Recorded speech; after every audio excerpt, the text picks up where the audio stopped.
Hi, my name is Lauren, and I want to share my abortion story with you. In 2007, I slept with two men, one right after the other. This was not like me. I never did anything like it before. I haven't had sex in months before this time, or for months after it. And the two guys that I slept with were the complete opposite. Cody was very young, immature, didn't have a job. And then there was Joe, who was older, more mature, and had a job.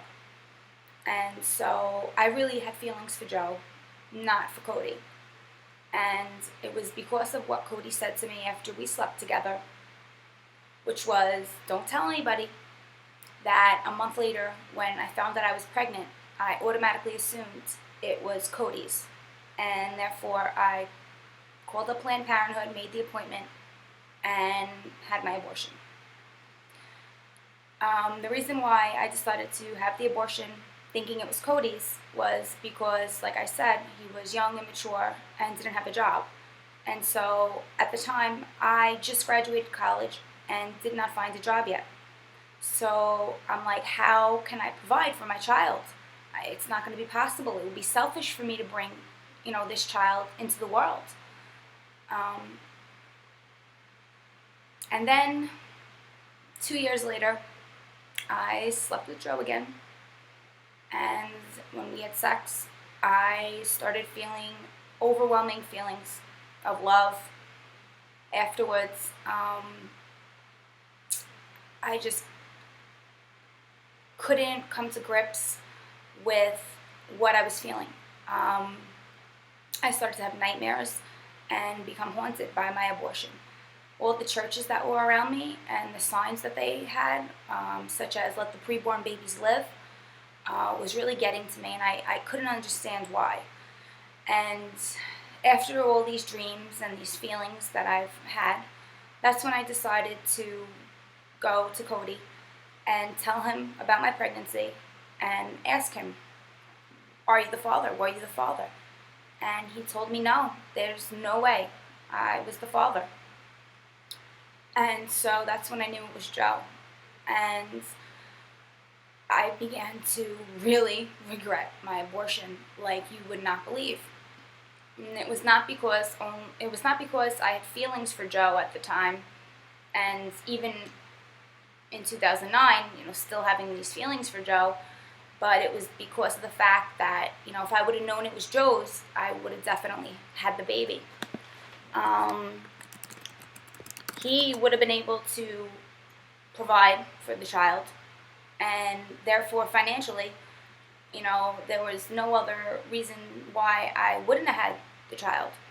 Even if he didn't want to be with me, that was fine. We still could have raised it. That was the right thing to do. That was the responsible thing to do, was raise this child that, we made. And so when I found that it was Joe's, I just didn't know what to do. I became so depressed to the point where I just wouldn't get out of bed. I started to feel feelings that I never felt before, and I didn't know how to cope. I actually got to the point that I abused substances, mostly marijuana, to take the pain away. I would smoke morning, noon, and night. I lost my job because I just wasn't all there, and I had no motivation whatsoever to go back to work. My parents became really concerned when they saw how depressed I was, and they asked me what they could do to help. And at the time, they really only saw me when I was really, really depressed or really angry and irritable, and to the point where I would just yell at them and scream at them when they would just ask me simple questions that anybody else would have reacted to normally and calmly, but not me. So I finally went to my parents and told them that I needed help and that I needed to go to rehab because of my pot problem. It became so out of control. And I was diagnosed with bipolar disorder. And It's not until now, recently, that I did a little research online, and I know I'm not bipolar, but I also understand now how I was misdiagnosed, because the symptoms that I had were very, very similar, and were some of the symptoms that bipolar people do have. But I never spoke to anybody about my abortion. So I went to YouTube and I started to research abortion, and if the fetus could survive an abortion. And when I found out that some have, I started to become hopeful. And I found myself a little delusional, where I would be around children who were around the age that my child would have been, and I would find myself looking into their eyes to see if I could see myself or Joe. And that was when I realized, oh my God, I have a problem. So I started to research a little bit more about abortion, and that's when I came across a few websites and videos and realized that I had post-abortion syndrome, also known as post-traumatic stress disorder. Symptoms of intrusive memories, including flashbacks and upsetting dreams, were some of the symptoms that I had. Re-experiencing my abortion, when I would think about it, would just make me so upset. Or being around children, knowing that mine wasn't out there, because I wanted to believe so much that it was out there, and I just needed to find it.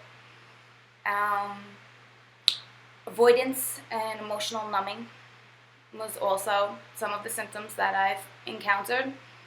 And in order to numb myself and distract myself from my current reality and what I was facing and dealing with, I, chose to smoke marijuana, to smoke my pain away.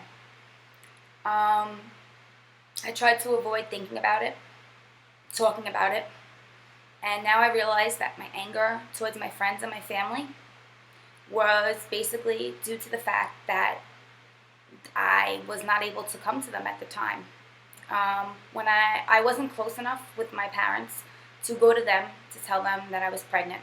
So I went to my friends, and now I realize that I think I blamed them, because not one single person said to me, do you want to keep it? And so when I found myself isolated with no friends around me and my relationship with my parents deteriorating, that's when I came across this research and came to grips with what I was going through, and that it really was a real thing. And it wasn't until I realized that I had post-abortion syndrome that I found out what things I could do that would help me cope. I was hopeless about my future. I had no motivation to go back to work or to find a job. I would lay in bed most of the day, and when I wasn't laying in bed, I was smoking pot in my backyard. I had trouble concentrating, difficulty maintaining close relationships. Like I said, I isolated myself from everybody. I had anxiety and increased emotional arousal or hyperarousal, and that's the hyper side of bipolar disorder. And the opposite, or the low side of bipolar disorder, was my depression. So I understand now how, they thought I was bipolar. Even though I said to the doctors, when they asked me, well, what has happened? Why, what happened to you? And I would say, well, I got fired from my job and I had an abortion. And then nobody, not one person or doctor or counselor, therapist, spoke to me or asked me about my abortion. So I was very irritable and angry. I had overwhelming guilt. Guilt that, why am I here and my baby's not here? I started to feel someone missing from my life, and my self-destructive behavior, came into play with my marijuana abuse. I had trouble sleeping, so I turned to pills because at night before I would go to bed or fall asleep, that's when I would think about it the most. And I didn't want to remember my dreams anymore, so I would take pills just to knock me out so I wouldn't have to face it.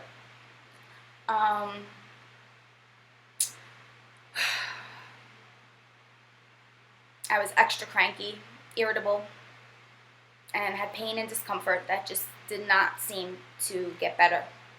I had so much trouble returning to work and my usual normal activities that my life changed for the worse. Everybody really was concerned, but nobody really knew or understood what I was going through. I would experience periods of sudden, uncontrollable crying, deterioration of my self-esteem. I felt like I wasn't pretty enough or worthy enough to have a baby or for Joe to like me or want to be with me. I also had sleep, appetite, and sexual disturbances since I slept with Joe in 2009, 2 years after my abortion. I have not slept with anybody else to this day, so it's been 4 years since I slept with anybody else. I experienced really bad anxiety, especially over fertility and childbearing issues. I thought, oh my God, what happens if I cannot have any more children? Or what happens if that was my only chance to have a baby? Oh my God, what would I do? And I realized how bad I really wanted children. So survival guilt, alcohol and drug abuse, those were only some of the things that I experienced. And so I share my abortion experience with you because I want to make sure nobody goes through what I went through. Make sure you make an informed decision and speak to somebody about it.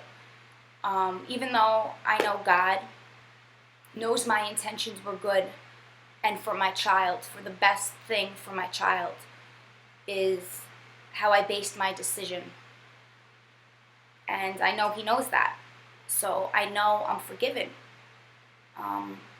Because morally, I would never, ever agree with, abortion.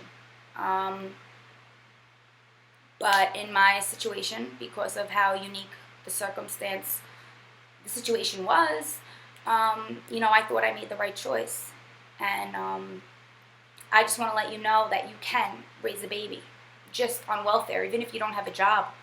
There are ways to go about it and support it. And there's so many people in your community, if you can't turn to your parents or you may not have a close friend, just make sure that you think it through, that you know all the details surrounding your personal, unique experience that you need to know to make the right decision, because you do not want to end up like me a couple years down the road later regretting it. And I miss my baby, and I love it so much, and I wish it was here. And that's not just because, I'm in love with the Father. It had nothing to do with, me being with the Father or my relationship with Him. I was not selfish like that. I wanted the best for my child. And at the time I thought that, I based my decision on money. And I figured, okay, well, Cody's immature, he's young, he can't even take care of himself right now. Him having a child, and he's not able to care for it or provide for it financially, how would I be able to do this? And so, my actions ended up catching up to me. And, I look at it like a sign from God that He told me that, through all these things that I went through, that, who the Father really was. And so I just hope that you think through your situation and speak to somebody, or even use the internet. It's a great source to find out really anything you would need to know. And know you can do it by yourself. And don't base your decision solely on the man, because that's selfish. And you don't need to base it. Now I learned on finances, because you could raise a baby on welfare and it could grow up to be happy, healthy, and secure. It could get the stability and everything that it needs. It doesn't really take that much money. It just takes effort. And I did not put forward the effort that I should have. And I should have went to both of the men I slept with and asked them, are you the father? And I didn't. And that's why I blame myself. But I also tell myself that if it's meant to be, me and Joe will be together and we'll be able to make another baby. And I believe in my heart, more than anything, that God will give me back that same soul I lost 5.5 years ago, if it's meant to be. But regardless, I know I will meet with my baby and be with my baby again soon, whether it's in heaven or on earth. And until that day, I just look forward to it every day.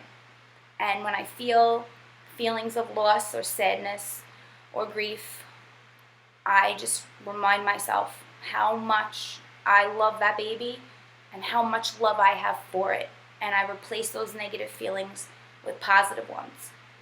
And although medication helps, I've been put on more antipsychotic medications than anybody in the entire world.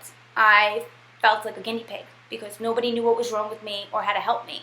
And none of the medicine was helping me.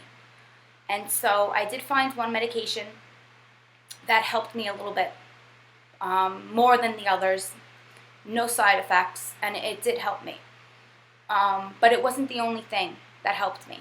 Doing yoga, doing research, speaking to the Father, speaking to other people about my mistake and what I went through, exercising, eating healthy, doing things for my self-esteem.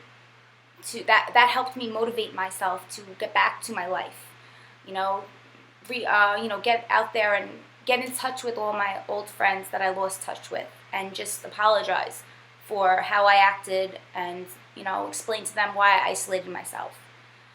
I just hope you really think through your decision. I'm not pro-life and I'm not pro-choice now because of my experience, because I believe that everyone's experience is a unique experience, and it depends on who you are and everything about you and around you that really will make or break your life. And you're taking a human life, a life, and I feel that life missing now. And sometimes I think to myself, well, is God punishing me? Because, I looked at, when I had my abortion thinking it was Cody's, I was treating it like, oh, that's nothing. I couldn't care for this baby. I couldn't provide for it. The father wouldn't be there. Is it because I treated one life more important than the other that I'm going through this? And now I realize, no, I was looking out for the best for my child. And I know that. And I know God forgives me, and it brought me closer to God also. But more importantly, I got to know myself better.